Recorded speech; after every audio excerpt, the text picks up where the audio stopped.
bienvenue sur la Libre Antenne, comme tous les soirs, 21h, minuit, sur metatv.org. C'est la saison 2 et ce soir, on accueille Monsieur Louis-Georges Hutin. Bonsoir. Bonsoir. Donc, vous êtes le président du grand conseil conseil représentatif des associations noires. Voilà, c'est ça. Voilà. Donc, on va en parler dans un instant. Bonjour à la régie, évidemment. Voilà, il y a Steph, il y a DJ Premier avec nous. Bonjour à tous les métanautes, aux modératrolls, à Gaza et lui, la Revolbel, Papatrol, et bien sûr Mezaga, Gandalf, Émilie, Boris, Le Télico, Valigomou, Quenel Raviol, Zyklon, Frisky, Lyonpard, Ice-T, L'Art des Choix, Mika, Daoud Nas, Patriote, Erani, Jaya, Nico et Clara, etc., etc. Vous êtes tous très très nombreux ce soir, évidemment, pour ce sujet qui intéresse tout le monde. Donc on a choisi le titre de l'émission, donc le communautarisme, fantasme ou réalité. Autant dire qu'il y a énormément de réactions. Mais on va commencer quand même, avant de rentrer vraiment dans le sujet, par définir un peu c'est quoi le rôle et on va dire l'objectif de l'association, le conseil représentatif des associations noires. Nous sommes une fédération qui a pour but de lutter contre le racisme et le colonialisme. Ouais. Donc, nous travaillons par exemple en ce moment sur la représentation de la diversité dans les élections, puisqu'on parle d'élections en ce moment. Nous avons aussi des campagnes, par exemple, pour faire aboutir des lois sur les actions de groupe contre les discriminations. Monsieur Hollande en a parlé récemment, c'est une campagne que nous menons depuis quelques années. Et puis nous avons aussi les actions internationales. Il y a aujourd'hui des crans qui se créent au Maroc, au Cameroun, au Gabon, dans d'autres pays. Ah bon, donc nous travaillons beaucoup à l'international et notamment sur la question des réparations liées à l'esclavage et à la colonisation. Donc voilà un peu le genre de choses que nous faisons. Ah d'accord, donc... mais est-ce que... Alors, pour entrer un peu dans le vif du sujet, le CRAN, c'est un peu un alter ego du CRIF, non? Alors, avec des objectifs différents, bien sûr, mais il y a l'idée de s'unir pour résister aux discriminations. Le CRIF le fait effectivement, nous aussi à notre façon, avec d'autres objectifs, mais le principe de s'unir est quelque chose qu'on retrouve dans toutes les associations qui luttent contre les discriminations, qu'il s'agisse du sexisme, de l'homophobie, de l'antisémitisme ou du racisme en général. Mais quand on parle, alors voilà, d'association noire, moi, c'est j'ai envie de dire l'intitulé déjà qui me pose un problème. Qu'est-ce qu'une association noire? C'est quoi les associations noires? Alors, c'est toutes celles qui travaillent sur les populations noires de France. Et la question noire de France, qui est quand même très vieille, ça fait à peu près 3 siècles, après tout, qu'elle est posée en France. Il y avait déjà des associations noires, par exemple la Société des Amis des Noirs, qui était faite majoritairement de blancs, d'ailleurs, à l'époque, au XVIIIe siècle, avec des gens comme Olympe de Gouges, Lafayette, l'abbé Grégoire et d'autres. Et puis au XIXe siècle, il y avait des associations noires aussi qui existaient, qui travaillaient soit sur la question de l'esclavage, soit sur la question de la culture. Après, on peut penser, bien sûr, à l'Étudiant Noir, qui était l'association et la revue fondée par Aimé Césaire, qui a fait la négritude avec Césaire. Enfin, il y a une longue histoire, en fait, de la question noire en France, et que nous prolongeons avec nos moyens, nos idées, nos compétences, nos talents. D'accord, mais alors c'est parce que moi, la communauté noire, pour comprendre, elle s'articule autour, justement, là, vous l'avez expliqué, on va dire en avant-propos, c'est l'esclavage. C'est ça, donc, on va dire l'esclavage et la colonisation. Oui, on va dire ça pour résumer, effectivement.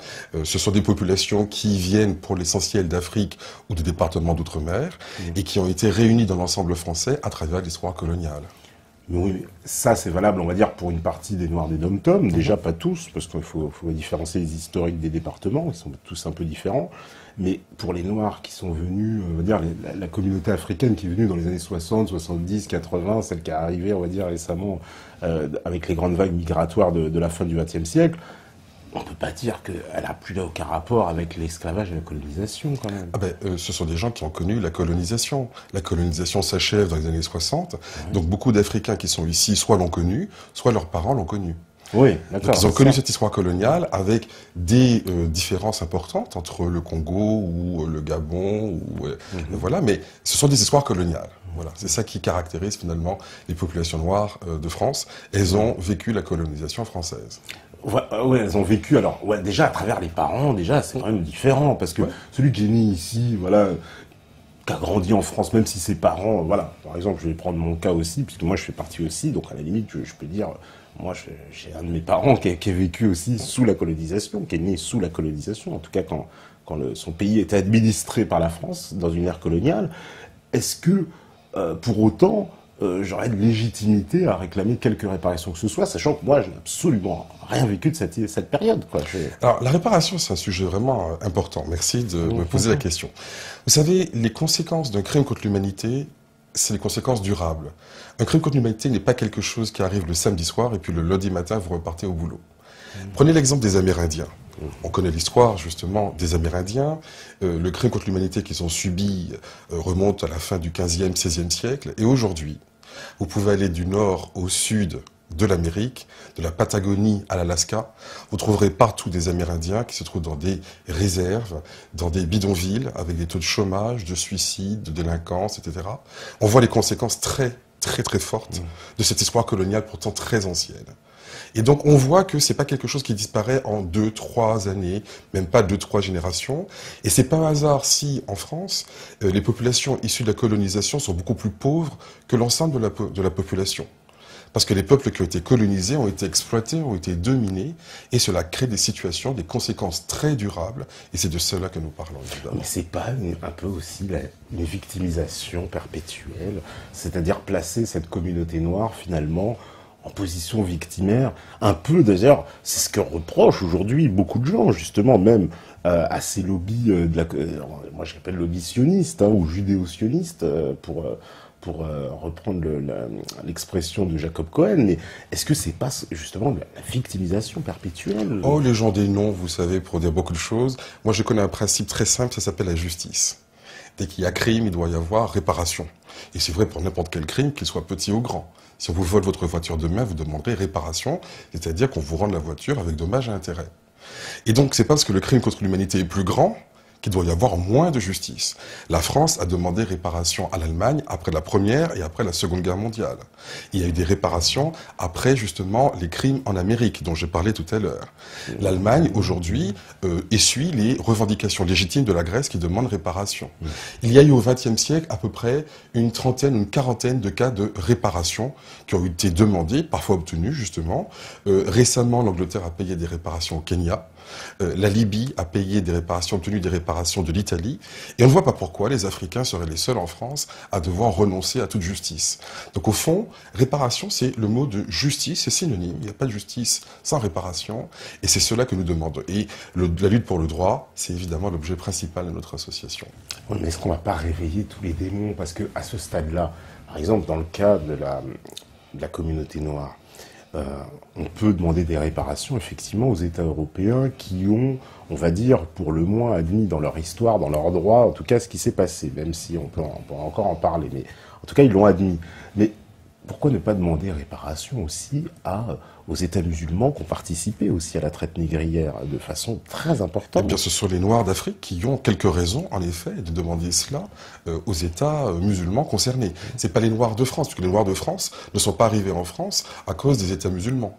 Mais un certain nombre de Noirs de ces pays musulmans, il y en a quelques-uns, ou de Noirs d'Afrique, en effet, seraient tout à fait fondés à demander justice et réparation auprès des États musulmans. C'est tout à fait logique. Et puis on pourrait demander aussi, et là, pour le coup, puisque dans des émissions, vous savez très bien, sur les TV, on perce les tabous, mais la participation de la communauté juive aussi dans la traite négrière a été très importante. Elle est largement occultée, et pourtant, alors, je vais me renseigner avant l'émission, en s'appuyant sur des historiens juifs, comme ça, on ne va pas m'accuser de quoi que ce soit, donc Israël Sharak, j'ai Hugues Hoover-Roper, j'ai Heribert Ellig, Abraham Leon, qui sont tous des écrivains des historiens en plus, juifs, qui nous expliquent par B, mais vraiment de façon claire et nette, que les juifs ont largement participé à l'esclavage par l'affrètement des bateaux, parce qu'ils étaient beaucoup de propriétaires et des armateurs,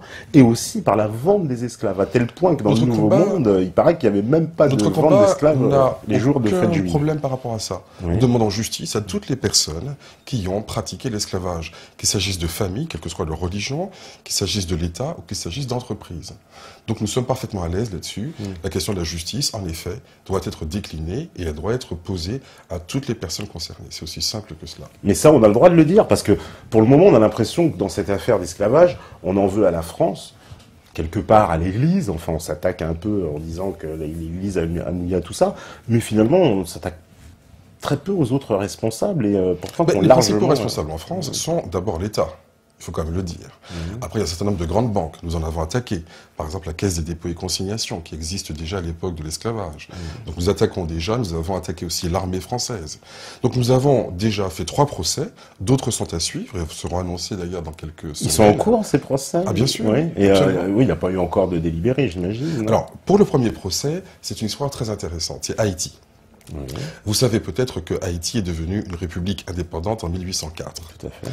Cependant, les anciens colons n'étaient pas contents, ils avaient perdu leur colonie, et 20 ans plus tard, ils sont revenus à l'assaut en disant au peuple haïtien, vous vous croyez libre, vous êtes toujours nos esclaves, et nous allons vous envahir à nouveau, sauf si vous nous payez des réparations, puisque nous avons perdu nos biens. Et voilà comment Haïti, pour ne pas sombrer à nouveau dans l'esclavage, a dû payer l'équivalent de 21 milliards de dollars de 1825 à 1946. Donc c'est la victime d'un crime contre l'humanité qui a payé des réparations aux bourreaux. C'est le monde à l'envers.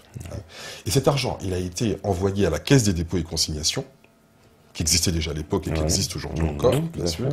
Et il a été redistribué en partie à un certain nombre de familles qui avaient des esclaves à Saint-Domingue, donc qui est devenu Haïti. Alors nous avons, le 10 mai 2013, annoncé une plainte contre l'État et contre la Caisse des dépôts et consignations. Il y a eu déjà plusieurs audiences techniques, et dans une première réponse intéressante, le tribunal a dit que sur le fond, c'est-à-dire la restitution, qu'il estimait n'être pas légitime et qu'il n'y avait pas lieu d'en débattre, mais que sur les dommages et intérêts, qui étaient demandés aussi, mécaniquement, parce que quand il y a un dommage, quand il y a un crime, il y a des dommages et intérêts.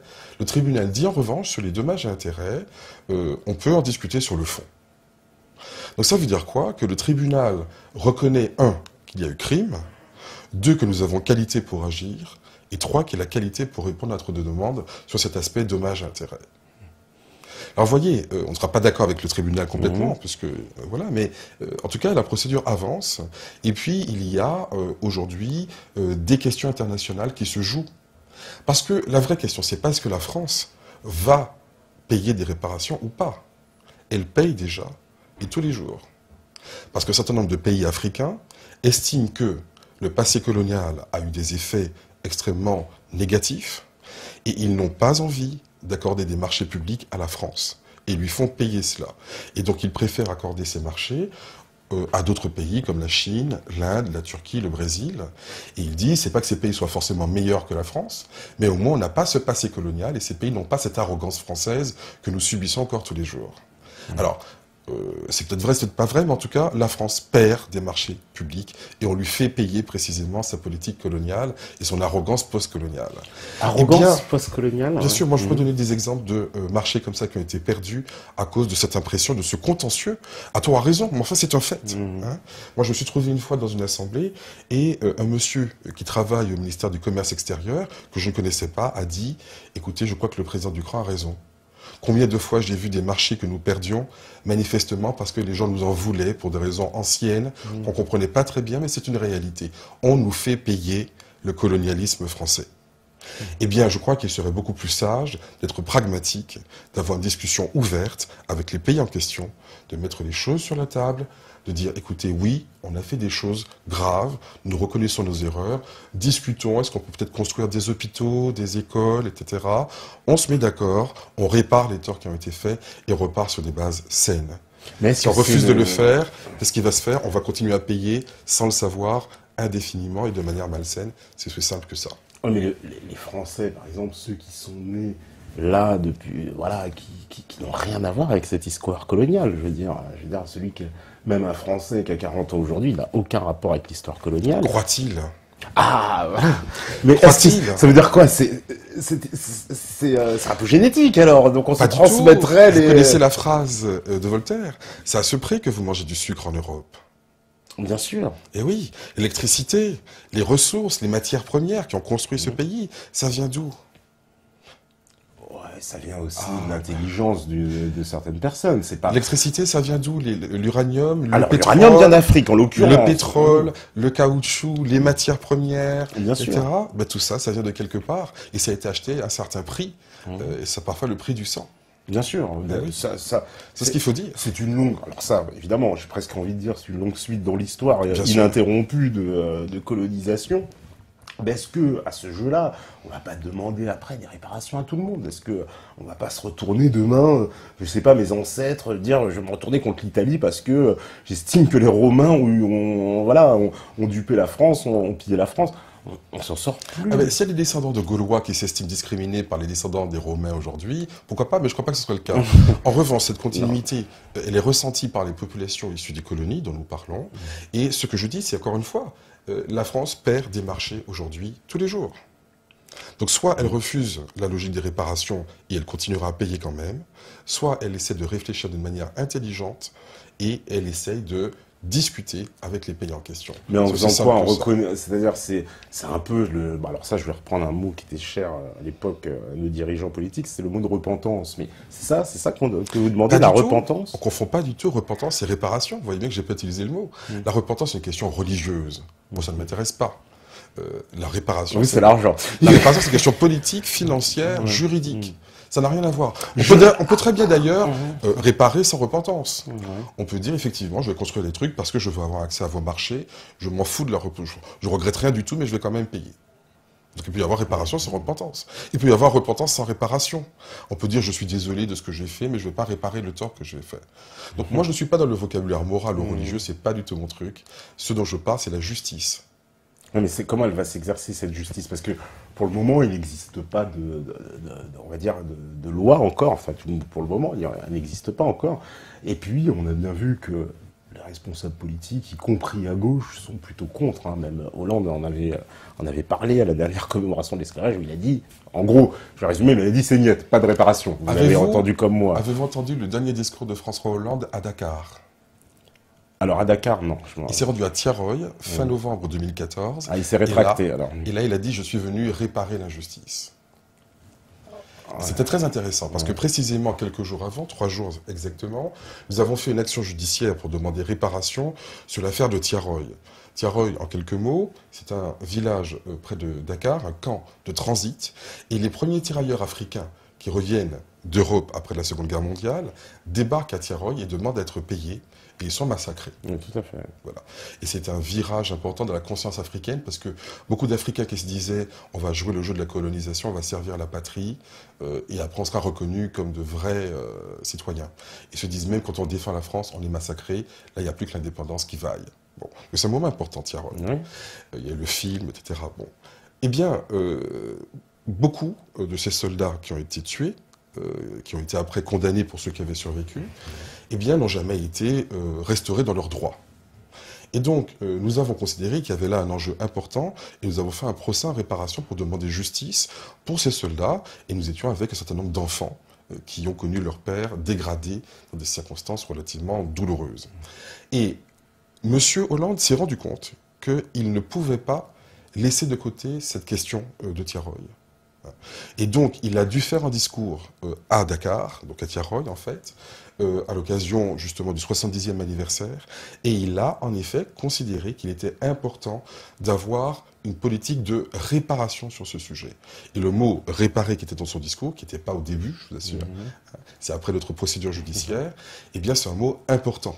Quand on dit je suis venu réparer une injustice, alors que 2 ans plus tard, on disait la réparation effectivement est impossible, ça a beaucoup de sens.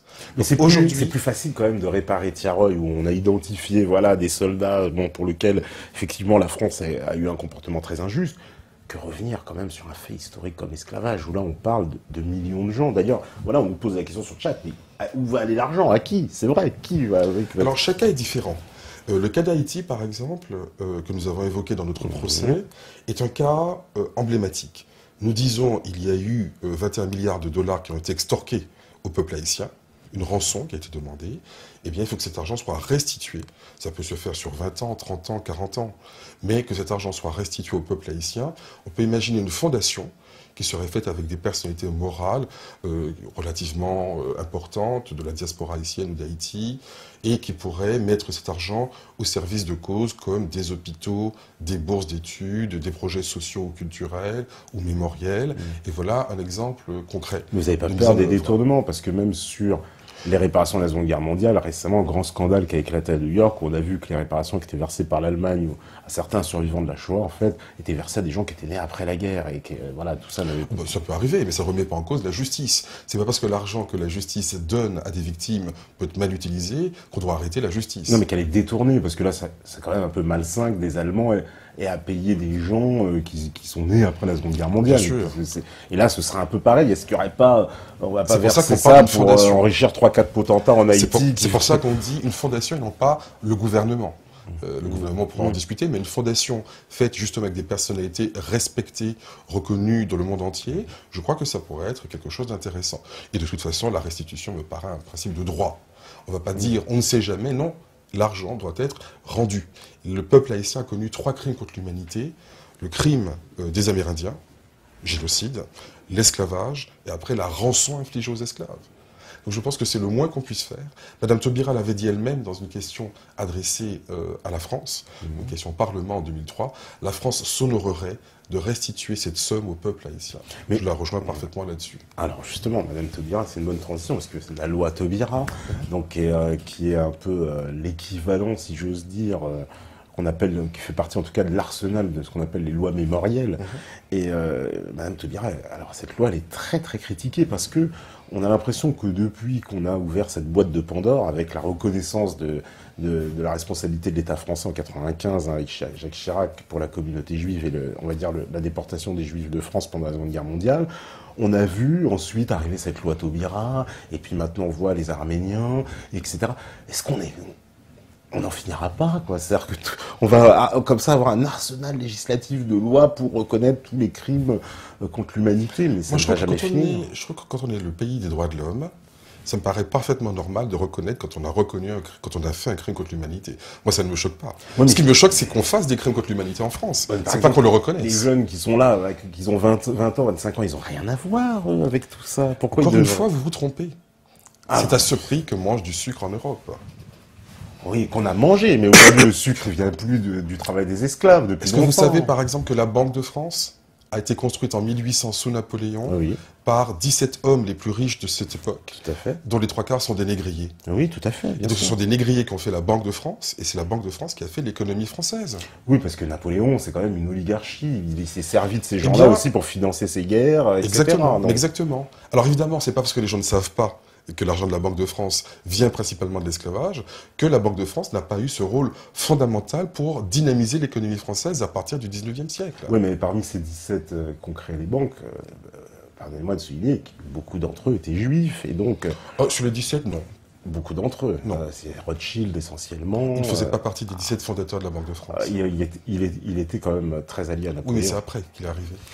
Bon, en tout cas, ces gens-là, donc, est-ce que finalement, pour 17 personnes qui se sont enrichies, on va dire, bon, peu importe, allez, on va dire qu'ils sont de toute confession, mais est-ce que c'est pas ces 17 qu'on fait punir les 40 millions d'autres derrière? Ces personnes qui ont fait la Banque de France n'a pas financé juste 17 personnes. Elle a financé l'économie française, tous les grands travaux, toutes les grandes entreprises qui ont été faites par la suite, dans tous les domaines. Oui, c'est l'argent et le labeur des Français aussi. C'est pas que, je veux dire, mais il faut quand même le prendre en compte. Sauf que, comme je le dis, cet argent, il vient d'un endroit précis.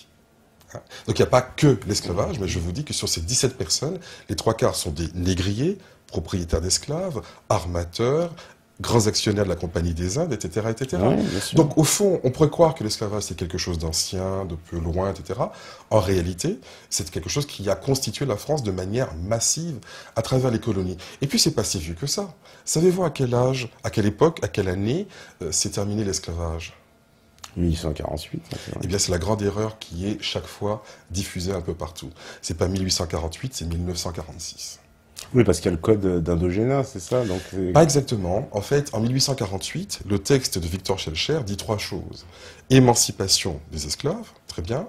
Réparation pour les anciens maîtres, c'est un petit peu choquant quand même, mais bon. Et troisièmement, l'organisation du travail. Qu'est-ce que ça veut dire concrètement? Victor Schœlcher a peur que les colonies ne s'appauvrissent, car les esclaves libérés n'ont pas très envie de retourner sur les plantations des colons. Et donc, Schœlcher est abolitionniste, mais il est aussi colonialiste. Et donc, il prévoit que les esclaves doivent retourner travailler gratuitement sur les plantations d'hier de temps en temps. Alors les esclaves disent, on ne voit pas pourquoi on retournerait travailler gratuitement, ça ressemble comme du gouttes à l'esclavage, ce truc qu'on nous appelle l'organisation du travail, on n'en veut pas. Donc ça n'a pas marché. En revanche, en Afrique, 1830, l'Algérie, puis le Sénégal, le Congo, jusqu'à l'Indochine. Le rapport de force militaire est favorable aux armées françaises. Et on met en place ce travail forcé. Bien sûr, un travail forcé. Travail forcé. Avec le code d'Indochine. Et le travail forcé sans salaire, c'est ce qu'on appelle exactement l'esclavage. Tout à fait. Ouais. Avec de grands chantiers très connus, comme le chantier du Congo-Océan. Nous avons fait une action judiciaire sur ce sujet, comme d'autres chantiers jusqu'en Indochine. Et il faut savoir que, dans ce cas-là, par exemple, les gens étaient capturés au lasso, enfermés dans des camps de travail, c'est le terme de l'époque. Bien sûr, oui. Il y a eu des centaines de milliers de morts sur le chantier de fer, le chemin de fer du Congo-Océan. Les gens ont été déportés par dizaines de milliers, plus de 100 000, sur des milliers de kilomètres. Ils ont traversé des montagnes, des forêts. On les a recrutés depuis le Gabon, depuis le Congo, bien sûr, mais depuis le Tchad, etc., etc. Et il y a eu des gens qui ont témoigné de cela. André Gide, qui était colonialiste pourtant, a été choqué. Il a écrit Voyage au Congo pour dénoncer cela. Le grand journaliste, par exemple, Albert Londres, a écrit le livre Terre d'ébène, la traite des Noirs, c'est dire ce que ça veut dire, pour dénoncer ça. Et il a fallu attendre la loi Houphouët-Boigny en 1946 pour que ce phénomène soit interrompu. Et en fait, ça a continué quand même dans pas mal d'endroits jusqu'en 1960, avec les indépendances africaines, ça s'est un peu terminé. Mais à l'époque, la Société des Nations, qui est l'ancêtre de l'ONU, ne cessait de dire à la France, vous ne pouvez pas continuer ça. C'est contraire au droit français, depuis au moins 1848, et c'est contraire au droit international. Et donc la France a pratiqué l'esclavage jusqu'en 1946, voire 1960, et ce n'était pas une pratique résiduelle, car il y a eu plus d'esclaves après l'abolition qu'avant. C'est-à-dire que de la première période coloniale, si on additionne Saint-Domingue, Guadeloupe, Martinique, Guyane, Réunion, on a à peu près 2 millions d'esclaves. Dans cette seconde période, si on additionne tous les territoires concernés, finalement, on a à peu près 6 à 8 millions d'esclaves en terre française. Alors, vous voyez, on nous dit, oui, c'est une histoire un peu ancienne, le XVIIe siècle, le XVIe siècle. Non, moi, je vous parle de quelque chose qui a continué en terre française jusqu'en 1960. Et ça, qui le dit? Personne. Non, mais est-ce qu'on peut véritablement dire, par exemple, le français là, du fin fond de la Creuse ou du fin fond de l'Aveyron, qui était à des années-lumière de ce qui se passait dans les colonies, en tout cas, qui voyait ça de très très loin, de quelle façon, lui, on peut dire qu'il ait bénéficié de quelque façon que ce soit de cette manne? Je vous donne un exemple très simple. Est-ce que vous savez ce que c'est l'impôt colonial? L'impôt colonial, c'est-à-dire que effectivement, les colonisés devaient verser mais c'est pas la France. C'est pas devait verser. Toute la zone du franc CFA. Donc les 13 ou 14 pays concernés, comme le Sénégal, le Congo, le Gabon aujourd'hui. Tous ces pays, aujourd'hui, en 2015, à l'heure où je vous parle, payent un impôt colonial qui a été décidé lors des accords de décolonisation. Et donc on dit, certes, vous allez être décolonisés, mais vous allez devoir nous payer un impôt en raison du rôle positif de la colonisation que nous vous avons apporté. Et aujourd'hui encore, tous ces pays dont je parle payent 20% de leur PIB annuel à la France, qui retient l'argent à la source. Parce que le franc CFA, comme vous le savez, il est imprimé en France, en Europe. Tout à fait. Alors, oui. Et donc, c'est pas difficile de garder cet argent à la source, 20%. Est-ce que vous battez d'ailleurs contre le franc CFA? Absolument. Nous allons faire une grande campagne l'année prochaine sur ce sujet. Ça fait partie, en effet, de l'histoire coloniale. Et donc, les paysans du Vaucluse, ils se rendent peut-être pas compte de ça. Mais vous pensez bien que quand, depuis les années 60, la France ponctionne 20% du PIB de tous ces pays africains, ça veut dire qu'une bonne partie de la richesse de ce pays, qui profite de manière inégale aux uns et aux autres, mais qui bénéficie directement à tout le monde, de fait, tout cela vient en bonne partie de la France, ce qu'on appelle la France-Afrique. Donc je ne vous parle pas de choses d'hier ou d'avant-hier, je vous dis encore aujourd'hui, les pays de la zone CFA payent 20% de leur budget annuel à la France. C'est colossal. Alors c'est quoi ça? C'est impôt colonial, parce que bon, absolument. Mais comment ça? À quel titre? Au titre des bienfaits supposés de la colonisation. Et donc ça fait partie des accords qui ont été signés en 1960. Les fameux accords de l'Élysée, là, les accords secrets. Donc il y a des accords effectivement militaires, économiques, de coopération. Ah oui, bah oui. Cette coopération, on voit ce que ça donne. C'est pas une coopération, en réalité c'est ce qu'on appelle du pillage. Mais c'est ça la France-Afrique. C'est pas un terme Bien sûr, abstrait, c'est une bien sûr. réalité concrète, financière, militaire. Oui, mais qui profite qu'à une toute petite partie, mais vraiment c'est une petite oligarchie qui profite de ça. C'est Monsieur Bolloré, c'est Monsieur celui, Et voilà. pas seulement, parce que vous pensez bien que cette somme colossale, c'est des milliards, de dizaines de milliards d'euros chaque année.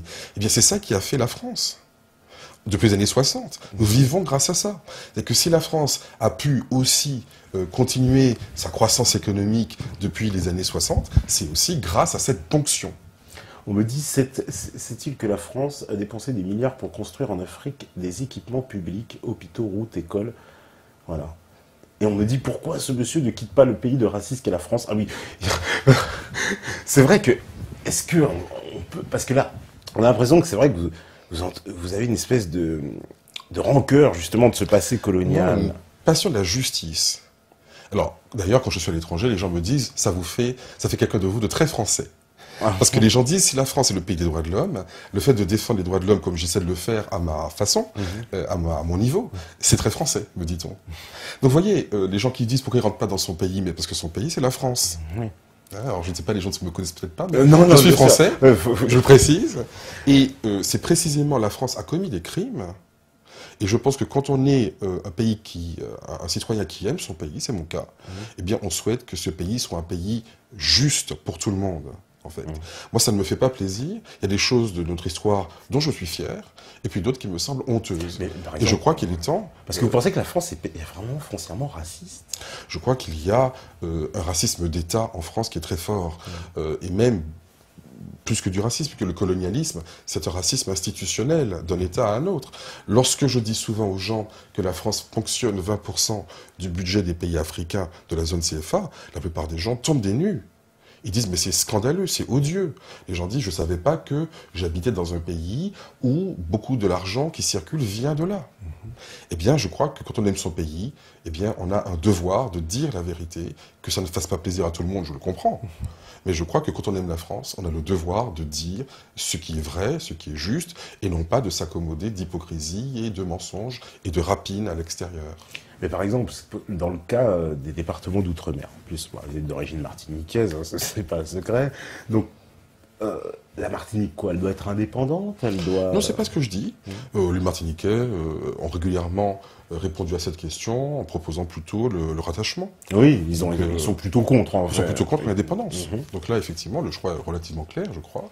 Mais c'est pas ça la question. Vous savez, Eurostat, qui est l'organisme de statistique de l'Union européenne, a fait une enquête en 2008, avant la crise, en identifiant les 4 départements d'Europe les plus pauvres. Où sont-ils? Ils ne sont pas en Grèce, ils ne sont pas en Chypre, ils ne sont pas à Malte, ils ne sont pas au Portugal, ils sont en France. Oui, on va dire c'est les dom-toms. C'est les 4 départements d'outre-mer français qui sont les 4 départements les plus pauvres d'Europe. Voilà une question très claire. Est-ce que c'est pas un peu aussi... presque, c'est un peu bizarre de dire les départements les plus pauvres, c'est les départements d'outre-mer. Mais c'est pas moi qui le dis, c'est Eurostat. Oui, parce que c'est une folie aussi d'inclure dans l'Europe des départements avec des réalités complètement différentes. Genre la Guyane, coincée entre le Brésil et le Suriname. Comment c'est une folie? Ils font partie de la France, donc de l'Europe. Oui, ils font partie de la France. Mais oui, il me semble. Oui, alors c'est les 4 plus pauvres d'Europe. Oui, c'est ce que je vous dis. Ça m'étonne. C'est Eurostat toute l'Europe, y compris des pays comme la Roumanie, etc. C'est Eurostat qui le dit, mais oui. C'est étonnant. Eh bien, c'est cela qu'il faut savoir. Ce sont ces réalités étonnantes que la plupart des gens ignorent, que l'État occulte. D'ailleurs, souvent, ils ne mettent même pas les départements d'outre-mer dans les statistiques nationales, vous le savez. Eurostat les a incluses. Et ils ont dit, eh bien, comment se fait-il? Où sont les départements les plus pauvres? Eh bien, il se trouve que c'est en France. En même temps, voilà, je vais faire l'avocat du diable. Vous savez, le diable n'a pas besoin d'avocat.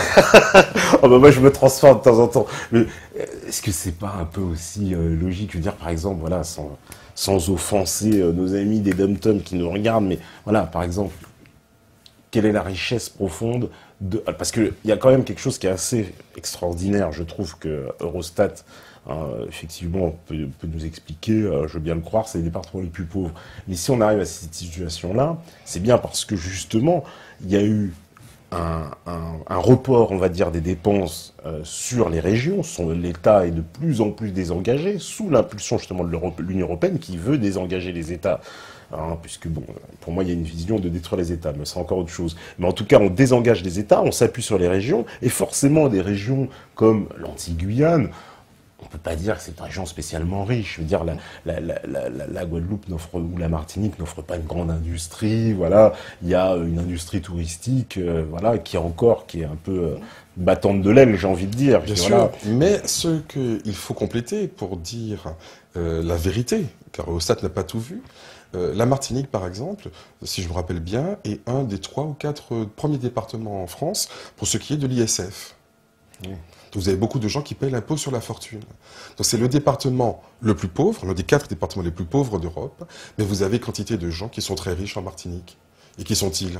Évidemment, les descendants des esclaves. Oui, alors les Béquets, la famille Ayotte. Donc ça veut dire que la etc., Martinique oui. est très pauvre. Famille juive d'ailleurs, enfin bon, sans vouloir faire une obsession, mais il faut On dirait. Une petite obsession quand même. faut quand même le dire. Petite obsession, mais bon. En tout cas, la Martinique est un département très pauvre, avec un certain nombre de personnes très riches. Ouais. C'est aussi l'île la plus riche des Antilles. Des Antilles, oui, par rapport à la Guadeloupe ou d'autres, mais même- pas par rapport à Trinidad, par exemple. Enfin, il ne faut Ouais. pas comparer des choses incomparables. Ouais. Mais en tout cas, je trouve intéressant de noter que c'est un pays où les écarts sont très importants. Département très pauvre, la Martinique, avec beaucoup de gens très riches. Mais partout, ouais, mais quand je regarde la situation des autres îles des Antilles, on va dire que c'est pas très rassurant non plus. La Jamaïque, Cuba, bon, à part les Bahamas, qui est on sait Oui, il y a de tout, il y a un paradis Barbade, fiscal. Trinidad, Voilà. c'est pas la même situation non plus. Ouais. Mais dans l'ensemble, les îles sont plutôt pauvres quand même. Je veux dire, la Martinique s'en sort bien, j'ai envie de dire. Mais pourquoi est-ce qu'on voudrait comparer la Martinique avec d'autres îles qui ne sont pas françaises? Je veux dire, les Martiniquais sont français, normalement on devrait les comparer avec les autres départements et voir s'ils ont le même niveau. Manifestement non. Ouais.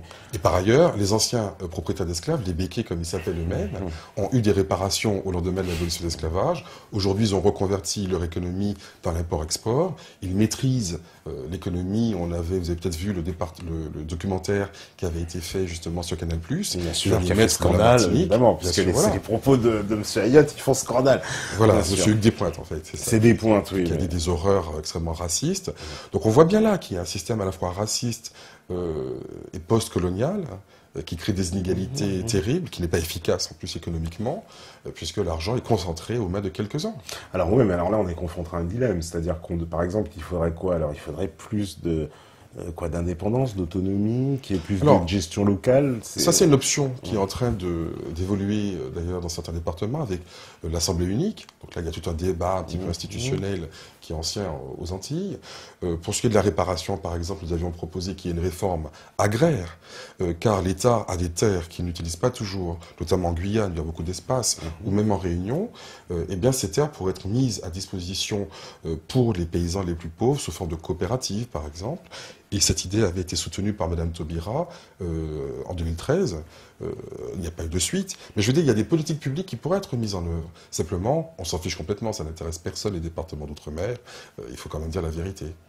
Oh, Malheureusement. Oui, je sais pas si c'est intéressant. Il y a quand même beaucoup. Voilà, rien que nous. Enfin, on peut pas dire que les dirigeants oui, s'en préoccupent énormément. Voilà, c'est peut-être pas très porteur, on va dire, sur le plan national, mais bon, on sait qu'il y a quand même beaucoup de gens des départements d'outre-mer, voilà, qui nous regardent, qui se sentent concernés, qui habitent en France, des centaines de milliers d'Antillais en France.